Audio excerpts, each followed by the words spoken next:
दोस्तों, जीवन में कामयाब होना सभी चाहते हैं। यहाँ दिन प्रतिदिन परिवर्तन और नए विकास होते रहते हैं।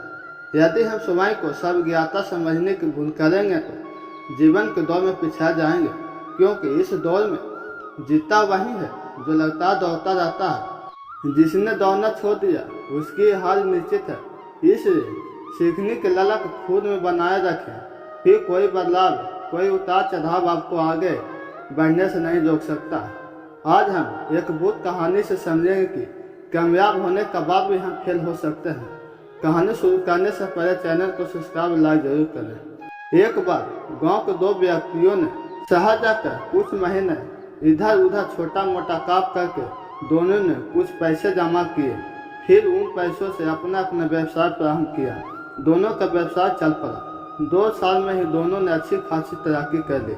व्यवसाय को फलता फूलता देख पहले व्यक्ति ने सोचा कि अब तो मेरा काम चल पड़ा, अब तो मैं तरक्की की सीढ़ियाँ चला जाऊंगा।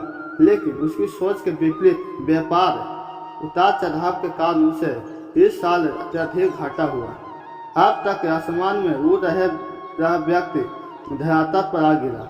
वह उन कारणों को तलाशने लगा जिसकी वजह से उसका व्यापार बाजार की मांग नहीं सह पाया। सबसे पहले उसने उस दूसरे व्यक्ति के व्यवसाय की स्थिति का पता लगाया जिसने उसके साथ में व्यापार प्रारंभ किया था। वह यह जानकर हैरान रहा कि इस उतार चढ़ाव और मंदी के दौर में भी उसका व्यवसाय मुनाफे में है।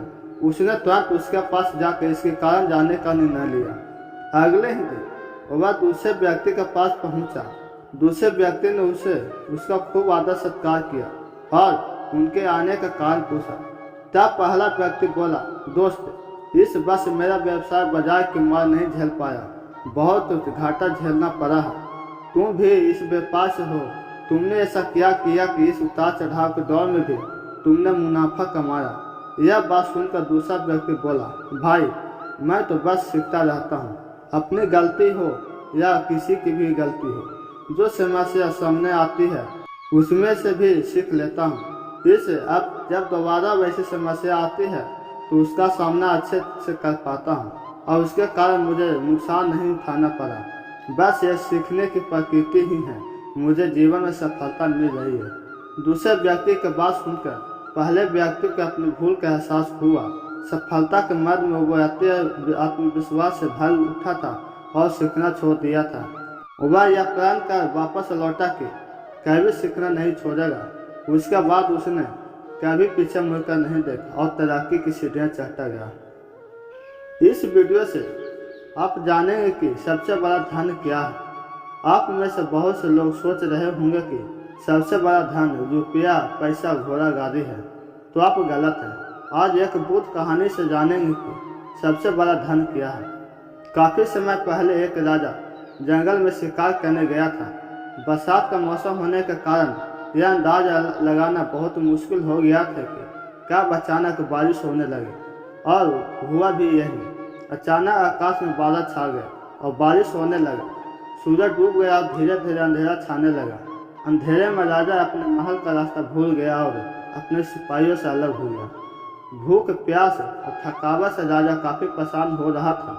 कुछ ही देर बाद राजा के सामने 3 बच्चे घूमते हुए नजर आए। तीनों बच्चे काफ़ी अच्छे दोस्त लग रहे थे। उन्हें देखकर राजा ने अपने आप पास बुलाया। राजा ने कहा, सुनो बच्चों, जरा यहाँ आओ। यह सुनकर बच्चे उनके पास आए। राजा ने बच्चों से पूछा, क्या तुम कहीं से थोड़ा भोजन और जल ला सकते हो? मैं बहुत भूखा हूँ और प्यास भी लग रही है। बच्चों ने कहा, जी जरूर, हम अभी घर जाकर आपके लिए कुछ ले आते हैं। तीनों बच्चे गांव की ओर भागे और तुरंत कुछ भोजन और जल लेकर आ गए। राजा बच्चों को उत्साह और प्रेम को देखकर बहुत प्रसन्न हुए। तो राजा ने बच्चों से पूछा, प्यारे बच्चों, तुम लोग जीवन में क्या करना चाहते हो? मैं तुम सबकी मदद करना चाहता हूँ।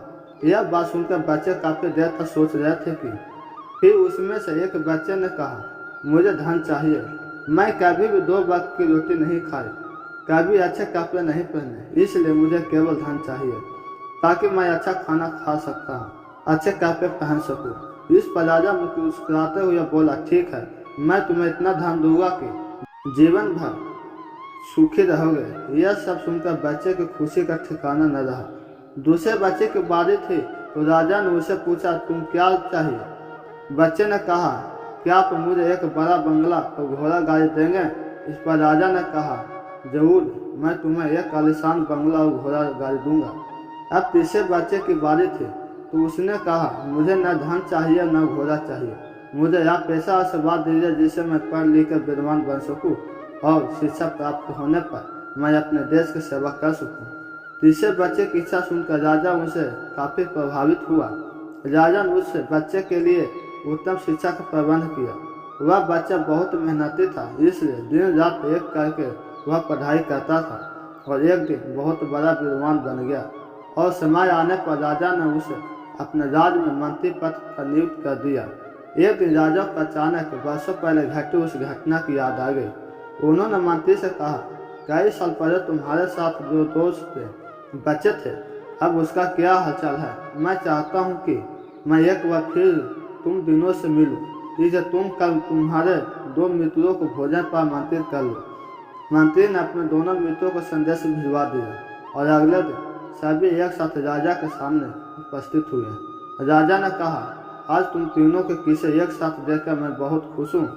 राजा ने मंत्री के कंधे पर हाथ रखकर कहा, इनके बारे में तो मैं जानता हूँ, पर तुम दोनों अपने बारे में बताओ। जिस बच्चे ने धन मांगा था वह बहुत दुखी होते हुए बोला, राजा साहब, मैं उस दिन आपसे धन मांगकर बड़ी गलती की। इतना सारा धन पाकर मैं आलसी बन गया और बहुत सारा धन बेकार चीज़ों में खर्च कर दिया। मेरा बहुत सा धन चोरी भी हो गया। तो कुछ वर्ष पहले मैं वापस उसी स्थिति में पहुंच गया जहां पर पहले आपने मुझे पहले देखा था। अब बंगला गाड़ी मांगने वाला बच्चा भी रोते हुए बोला, महाराज, मैं बड़े काठ से अपने बंगले में रह रहा था, पर वर्ष पहले आई बाढ़ ने मेरा सब कुछ बर्बाद हो गया और मैं फिर अपनी जैसी स्थिति में पहुंच गया। सबकी बातें सुनने के बाद राजा बोले, इस बात को अच्छी तरह गांठ बांध लो। धन संपत्ति सदा हमारे पास नहीं रहते, पर ज्ञान जीवन भर मनुष्य के काम आता है और उसे कोई चुरा भी नहीं सकता। शिक्षा ही मनुष्य को विद्वान और बड़ा आदमी बना सकता है। इसलिए सबसे बड़ा धन और विद्या है, पहले इसे हासिल करो, उसके बाद धन अपने आप आ जाएगा। अगर कहानी अच्छी लगी हो तो चैनल को सब्सक्राइब और लाइक करें। धन्यवाद।